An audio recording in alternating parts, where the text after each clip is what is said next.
Hello and welcome to Introduction to Electric Power Systems. We will start with basic electricity concepts. Let's talk about nature and effects of electricity. Electricity is a term that covers all the phenomena caused by either electric charge or by movement of charge and the electrical and magnetic fields associated with that. Electricity is commonly understood to be a form of energy comparable to other energy forms, such as heat, light, mechanical, or chemical energy. Electrical energy has some major advantages over other forms of energy. First of all, electrical energy can be easily conveyed over long distances.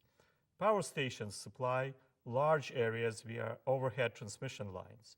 Electrical energy can easily be converted into other forms of energy, such as heat, light, or mechanical energy.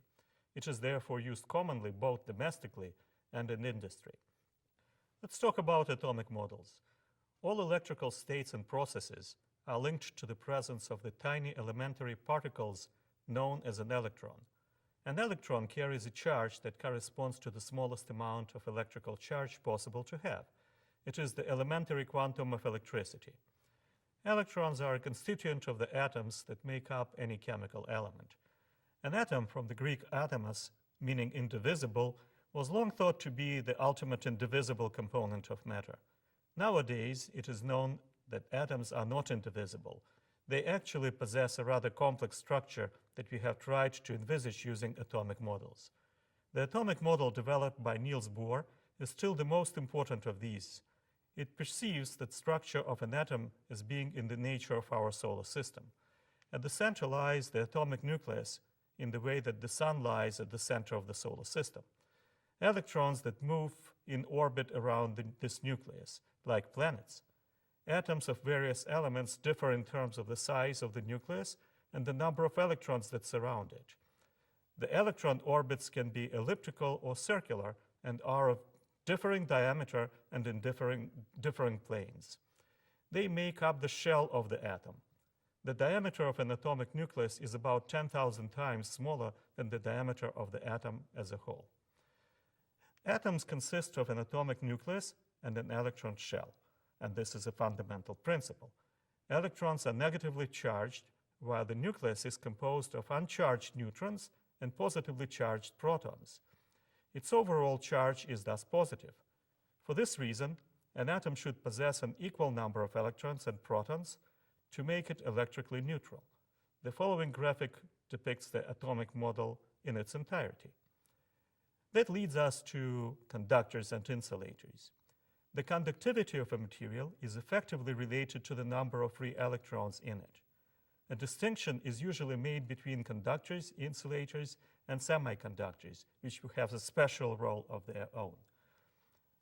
Let's talk about conductors in more details. Electric current can only occur in materials that contain charge carriers, usually free electrons, that are free to move within the substance.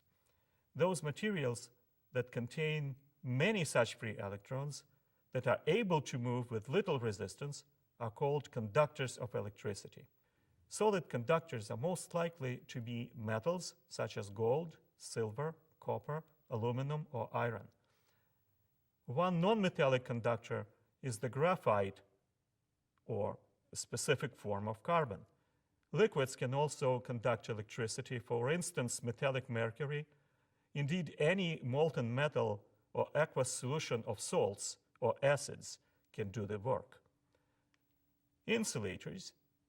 These are materials that contain very few free electrons and usually are called non-conductors or insulators. They can conduct next to no current. Let's take a look at the graphics that illustrates that. You can see that there are just one or just few free electrons compared with conductors that have many. Among the solid materials that do not conduct well, in fact, are glass, porcelain, amber, rubber, paper, cotton, and plastics. They are suitable for insulating one conductor from another. These substances do, however, possess a certain, albeit slight, conductivity. So in fact, there are no perfect insulators. For this reason, there is no actual well-defined boundary between conductors and insulators. Instead, there exists a continuous spectrum of conductivity. That brings us to semiconductors. These are materials that fall into the category of semiconductors and occupy a special position between conductors and insulators. They are particularly important in the manufacture of electronic components such as diodes, transistors, and integrated circuits. The main materials with the requisite properties are silicon and germanium. The conductivity of these materials can be altered by a process called doping, which introduces impurities into a substance that can lead either to a surplus of free electrons or a relative absence of them. The absence of an electron results in a so-called hole in the atomic structure,